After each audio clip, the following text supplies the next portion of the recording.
आगमन हुआ है वृद्धाश्रम में, गंगाज वृद्धाश्रम दारागंज में, और कई साल में उनका आगमन हुआ है। और चूँकि मैं उनको व्यक्तिगत रूप से करीब 25 वर्षों से जानता हूँ, स्वयं के शास्त्रों के अध्ययनशील हैं, बहुत ही विद्वान है, उन्हें अंदर लिया भी है जीवन में, केवल तोते की तरह कहना वो मैं जानता हूँ, गवाह हूँ। तो आज उनके मुख से स्वामी जी की फ़ोटो देख करके कुछ उद्गार निकले, तो मैंने उसको वीडियो बनाना उचित माननीय श्री जी की फ़ोटो लगा। ये धन्यवाद। ये बड़ी कृपा की डॉक्टर साहब ने और हमारे अनुज पंकज अग्रवाल जी ने इस आश्रम के बारे में बताया था, और तभी से हमारी इच्छा थी कि मैं एक बार जाकर के प्रत्यक्ष देखूँ। डॉक्टर साहब से मिलना भी एक दो बार हुआ, आवास पर और धर्मशाला पर। और ये कुंभ का आवागमन का अवसर प्राप्त हुआ यहाँ आकर के चीज़ों को देखने का, और जितने अच्छे ढंग से यहाँ पर सेवा कार्य को अंजाम दिया जा रहा है वो निश्चित रूप से स्तुत्य है। वैसे तो हमारे यहाँ शास्त्री भी कहते हैं सेवा अस्माकं धर्म, हमारा धर्म क्या है। धर्म के बारे में तरह तरह की बातें हो सकती हैं, लेकिन मानव जीवन का जो सबसे बड़ा धर्म का मतलब कर्तव्य है यहाँ पर, वो सेवा कार्य है। और स्वामी विवेकानंद जी का चित्र देख करके मुझे और आनंद हुआ, क्योंकि पंकज जी तो उस विवेकानंद केंद्र से जुड़े रहे हैं, और इन्होंने उस क्षेत्र में उनके प्रकल्पों में, सारे प्रकल्पों में बहुत अच्छा कार्य किया, उसके लिए सम्मानित भी किए गए हैं। सेवा के 4 चरण होते हैं। सेवा व्रत कठिन भी है। वो 4 चरण कौन से हैं ये हमें जानना आवश्यक है, जिससे हम सेवा को भली भांति पूर्ण कर सकें, संपन्न कर सकें, उसका लाभ स्वयं को और जो सेव्य हैं हमारे।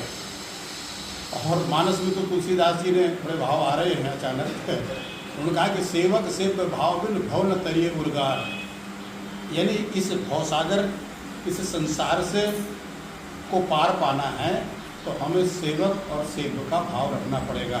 यानी हमें परमात्मा ने समर्थ बनाया है, इस लायक बनाया है कि हम सेवा कर सकते हैं, और जो सेव्य हैं हमारे लिए, जो वृद्ध हैं, बीमार हैं, बुजुर्ग हैं, माता पिता से लेकर के जो कोई भी हैं, जो सेवा प्राप्त करने के पात्र हैं।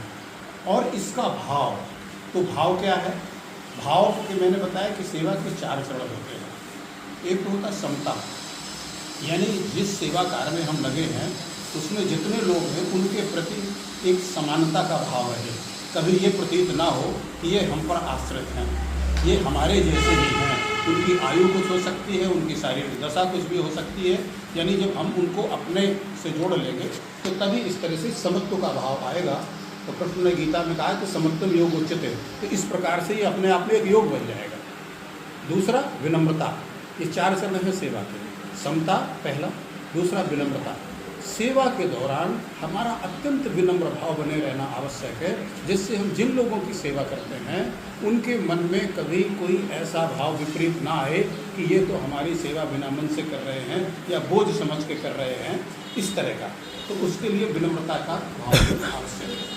तीसरा चरण है ममता, यानी जिनकी हम सेवा कर रहे हैं उनसे हमारा लगाव होना चाहिए, ममता होनी चाहिए। जैसे छोटे बच्चे से ममता होती है माता पिता की, या बहुत छोटे जो गोद में बच्चे खेलने लायक हैं उनके प्रति हमारा ममत्व जागता है।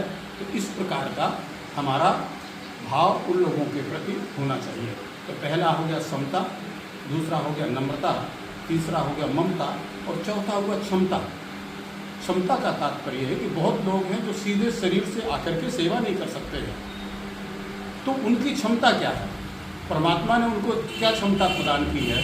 जैसे डॉक्टर साहब हैं हमारे, पंकज जी हैं, ये अपनी क्षमता से, यानी परमात्मा ने जो हमें क्षमता प्रदान की है उस क्षमता के अनुसार भी हमें सेवा कार्यों में इन्वॉल्व होना है, सेवा कार्यों में संलग्न होना है। तो इस प्रकार से ये सारी चीज़ें यहाँ देख करके बड़ा आनंद हुआ, और हम चाहते हैं कि जो लोग इनमें भाग ले सकते हैं, क्षमता के अंतर्गत तो सभी लोग भाग ले सकते हैं। हम अपना आर्थिक सहयोग या अन्न आदि का सहयोग या वस्त्र आदि का सहयोग, जो भी चीज़ें हमारी क्षमता में हैं वो हम कर सकते हैं। प्रत्यक्ष आके यदि हम सेवा नहीं कर सकते, उसके लिए तो यहाँ पर डॉक्टर साहब ने टीम लगा रखी है।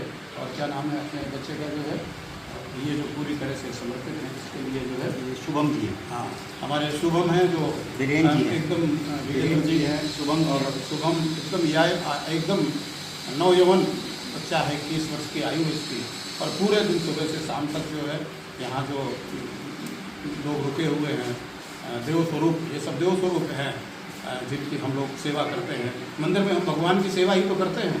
मंदिर में क्या करते हैं? भगवान को नहलाते हैं, धुलाते हैं, उनकी सफाई करते हैं, उनको वस्त्र पहनाते हैं, उनको भोजन देते हैं, उनको सब कुछ देते हैं। ये भाव हमारा इन, जैसा मैंने मानस की चौपाई की ना, सेवक सेव भाव में भाव न तरी उदार, यानी इस सेवक और सेव्य का भाव।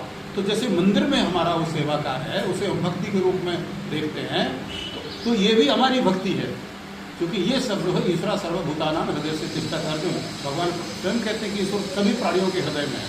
तो उस एक सजीव सेवा का व्रत हम लोगों को मिला है और बड़े प्रसन्नता की बात है कि यहाँ सारे लोग इस कार्य में लगे हुए हैं।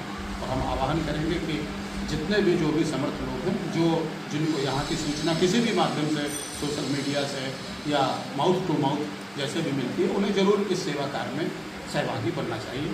जय हिंद, जय भारत।